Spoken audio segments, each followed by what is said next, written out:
avec vous. Monsieur Leonardelli, vous étiez agacé d'entendre Carole Delga nous parler longuement de son opinion sur ce scrutin. Expliquez-nous pourquoi. Ce n'est pas forcément un agacement, c'était effectivement pendant 10 minutes, on a eu le Parti socialiste qui aujourd'hui dans la région ne représente pratiquement plus plus que vous, en tout cas. Écoutez, quand je vois les résultats... en nombre de députés, ce soir, ça va être clair, je crois.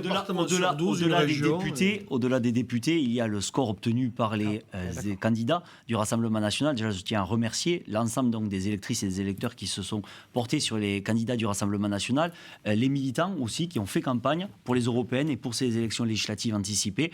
En Occitanie, nous avons des circonscriptions, nous réalisons près de 45%, nous frôlons la barre des 50%, donc ce n'a pas été... Mais il n'y a que 2 élus, pas plus que lors de la dernière mandature. Cette fois-ci, ce sera pour la prochaine fois, croyez-moi, qui sera, je pense, avant 3 ans, avec une majorité qui ne se dégage pas, une Assemblée nationale qui va être, dans les prochains mois, compliquée. Et si les élus, notamment de la France insoumise et de la gauche, continuent la bordélisation qu'ils ont fait pendant 2 ans et qu'ils la mettent en place à l'échelle de la France, j'ai mal à ma France. Et quand notamment je vois que dans le Vaucluse, le candidat LFI fichier S, Raphaël Arnaud, a été élu, j'ai quand même mal à ma France ce soir. Je suis quand même inquiet.